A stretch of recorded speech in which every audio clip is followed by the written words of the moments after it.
मसीह खुदावंद के नाम में आप सब देखने वालों को पास्टर आसिफ रफ़ी की तरफ से बहुत बहुत सलाम।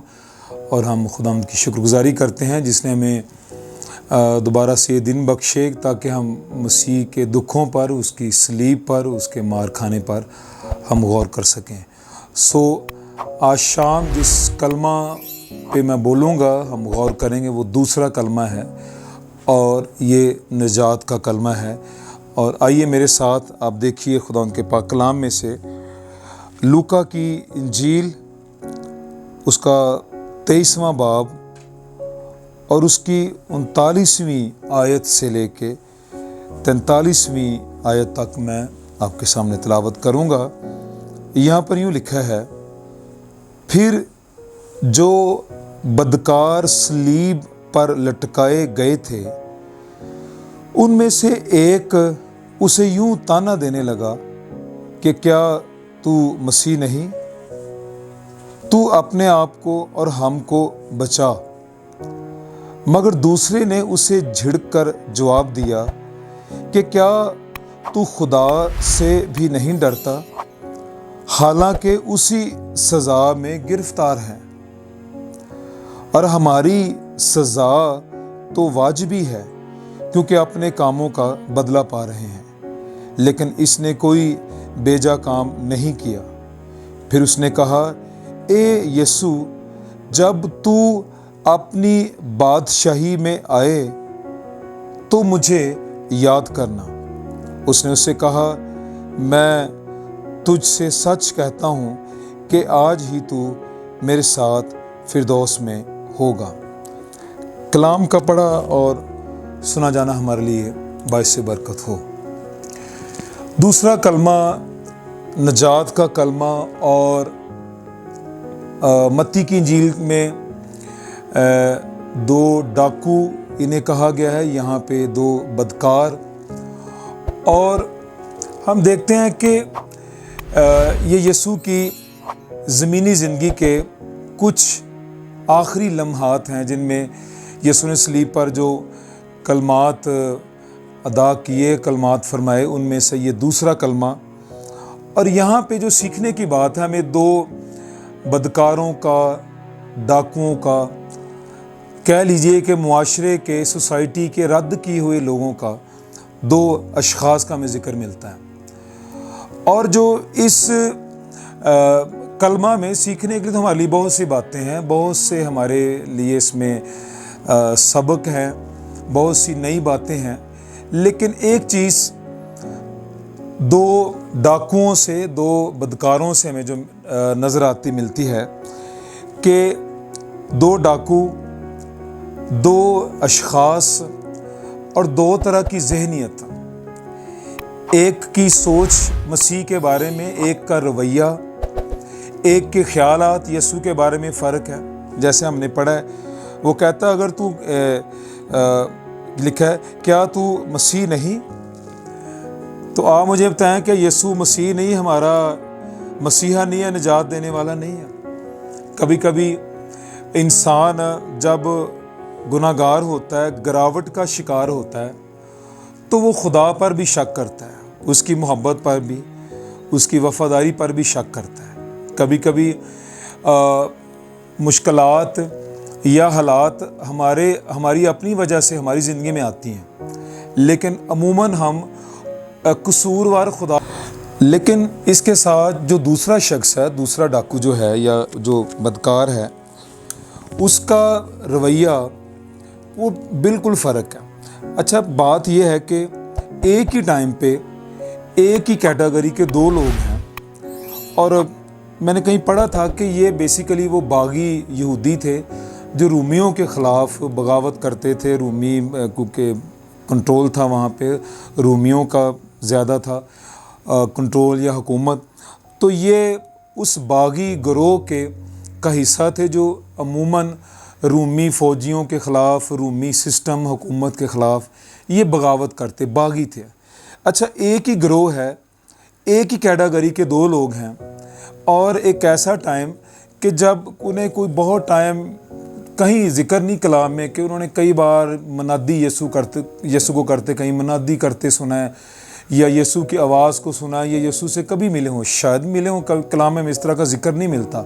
लेकिन एक ही टाइम में दो लोग एक ही जमात के, एक ही कैटेगरी के, लेकिन सोच फ़र्क है, रवैया फ़र्क है। दूसरा जो है उसकी ज़िंदगी में हमें इकरार नज़र आता है। ठीक है, ये तौबा का जो असूल है उसका जो पहला स्टेप है, ये खुद ही कहता है, पहले तो अपने साथी को डांटता है कि हमारी तो सज़ा वाजिबी है, अपने कामों का हम बदला पा रहे हैं, मतलब हम गुनाहगार हैं।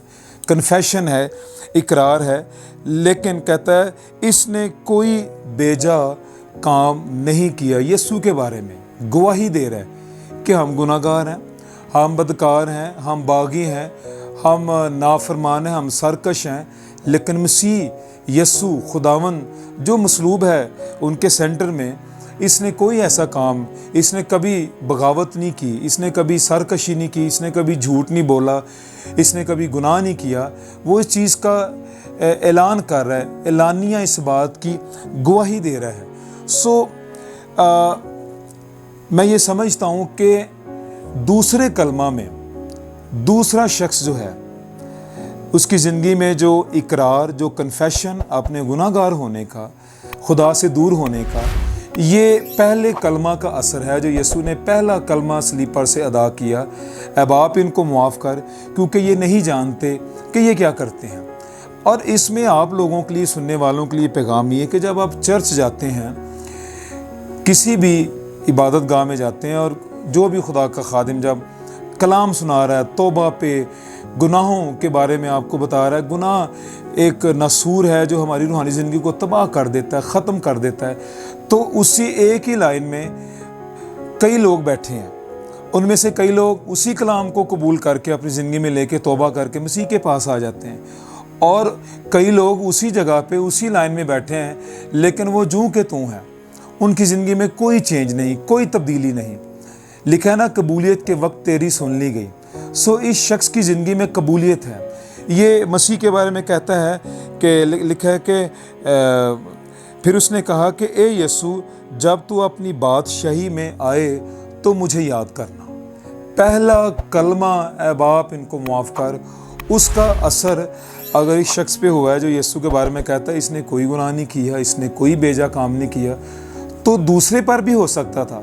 जो यीशु को ताने दे रहा था, जो चैलेंज दे रहा है, चैलेंज कर रहा है, क्या तू मसीह नहीं? तो वो मसीह है। पतरस ने क्या कहा था? तू जिंदा खुदा का बेटा मसीह है। सो हम देखते हैं कि ये दूसरा शख्स जो खुदा से दूर है, ये भी गुनाहगार है, वो भी गुनाहगार है। एक ही जगह पे यीशु के दाएं बाएं दोनों मसलूब हैं, लेकिन सोच फ़र्क है, ख्यालात फ़र्क हैं, रवैया फ़र्क है। मसीह के साथ, खुदावंद के साथ रवैया फ़र्क है। और जब उसने ये कहा कि जब तू अपनी बादशाही में आए तो मुझे याद करना, तो मैं सोचता हूँ कि मसीह ने आगे जो उसे रिप्लाई दिया, जो जवाब दिया, वो लाजवाब करने वाली बात है। उसने कहा कि मैं तुझसे सच कहता हूँ कि आज ही तू मेरे साथ फिरदौस में होगा।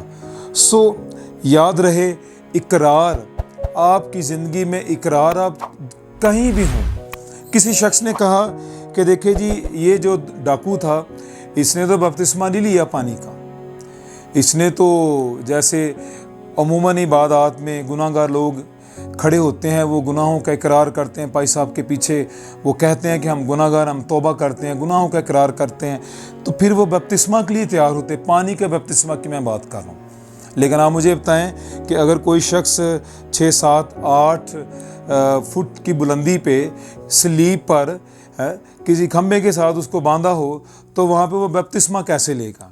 देखिए, जो बपतिस्मा लेने के बाद भी जो कबूल करता है, वो तो साथ ही है, वो तो पास ही है, और वो उसको खुशामदीद कह रहा है, वो उसको दावत दे रहा है कि मैं तुझसे सच कहता हूँ कि आज ही तू मेरे साथ फिरदौस में होगा। सो हमारे लिए, आपके लिए पैगाम ये है, जहाँ तक ये आवाज़ जारी है, जो उर्दू पंजाबी बोलने वाले, समझने वाले, सुनने वाले जो लोग हैं, आपकी ज़िंदगी में गुनाह जितना मर्ज़ी क्यों ना हो, आप खुदा से जितना मर्ज़ी क्यों ना दूर हों, लेकिन आपको खुदा ज़रूर मौका देता है। मौका दोनों के लिए था, फेवर नहीं थी।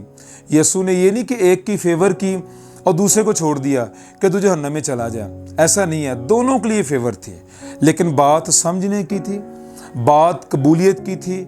और उसके बाद रवैया, हमारा खुदा के साथ रवैया कैसा है। हमें बड़े ऐसे लोग मिलते हैं जब हम फील्ड में होते हैं, खिदमत पे जाते हैं, विजिट्स पे होते हैं, हमें बड़े ऐसे लोग मिलते हैं, उनकी ज़िंदगी में गुनाह है, खुदा से दूरी है और वो मुश्किलात में है, वो मुसीबत में है, लेकिन वो इसका कसूरवार भी खुदा को ठहराते हैं। बजाय इसके कि वो खुद तौबा करें, अपने गुनाहों का इकरार करके मसीह के पास हैं, वो समझते हैं कि उनकी ज़िंदगी में जो हालात हैं और जो मुश्किलात हैं, जो मुसीबतें हैं, जो मसाइल हैं, इनका कसूरवार भी खुद खुदा ही है। जो आप सोचें ज़रा इस बात पे, जो हमारे कसूर मुआफ़ करता है वो कसूरवार कैसे हो सकता है। इस शख्स के लिए फिरदौस का दरवाज़ा, फ़ज़ल का दरवाज़ा, मुआफ़ी का दरवाज़ा, कबूलियत का दरवाज़ा, खुदा के रहम का दरवाज़ा खुल गया। और आखिरी सांसों पे आपको के मर तो दोनों गए, लेकिन ज़िंदगी के आखिरी सांस जिनमें उसने मसीह को इस कदर सच्चाई के साथ, सच्चे दिल के साथ जान लिया, समझ लिया, इनसाइड अंदर से उसकी आंखें खुल गई थी, उसने देख लिया। देखें, एक ऐसे मौका पे कि आप भी मसलूब हो रहे हैं, यीशु भी मसलूब हो रहा है, तीसरा भी मसलूब हो रहा है, लेकिन ये भेद मैं समझता हूँ ये मुकाशफा है बहुत बड़ा। दूसरे शख्स पे जो खुला है वो मुकाशफा खुला है, वो भेद खुला है। और उसने कहा कि जब तू अपनी बादशाह में, यीशु को बादशाह का है, खुदावंद का है, सो आपके लिए एक मौका है कि जब ये sermons life in God channel से या किसी भी और चैनल से, किसी भी जगह से जब आप सुनते हैं, तो ये कोई रिवाज नहीं है, कोई रस्म नहीं है 7 कलमात पे बात करना, इनकी तशरीह करना। ये आपके लिए मौका है। अगर आप खुदा से दूर हैं, गुनाहगार हैं, तो आपके लिए एक चांस है, एक मौका है कि आप यीशु के पास आएँ, अपनी ज़िंदगी उसे दे दें, उसे कबूल कर लीजिए।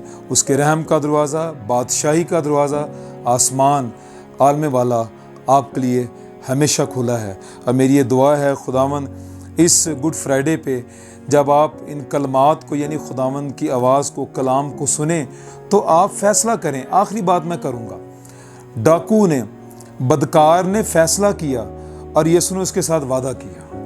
जब आप फैसला करेंगे, आप ज़िंदगी के किसी भी तरह के हालात में, मुश्किलात में, हादसात का शिकार हैं, अगर आप अच्छा फैसला करेंगे तो खुदा आपके साथ वादा करेगा और वो अपने वादा को पूरा करेगा। बाइबल मुक़द्दस वादों का ख़जाना है, और जब आप इसे पढ़ते हैं तो आप खुदा के वादों को पढ़ते हैं, तो फिर वो वादा करेगा, मैं तुझसे सच कहता हूँ। यीशु कभी झूठ नहीं बोल सकता, वो कहता है मैं तुझसे सच कहता हूँ। और ये इसमें उसका प्रॉमिस भी है, वादा भी है कि आज ही तू मेरे साथ फिरदौस, यानी मेरी बादशाही में है, होगा मेरे साथ। हालेलुया।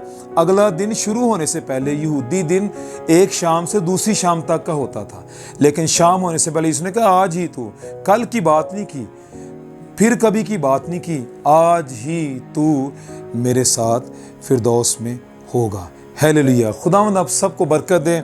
और मेरी ये दुआ है खुदावंद लाइफ इन गॉड चैनल को और यहाँ की सारी टीम को, भाई सिरल को, आप सबको खुदावंद बहुत बरकत दे और हमेशा अपने जलाल के लिए इस्तेमाल करें। Happy good Friday. Thank you very much.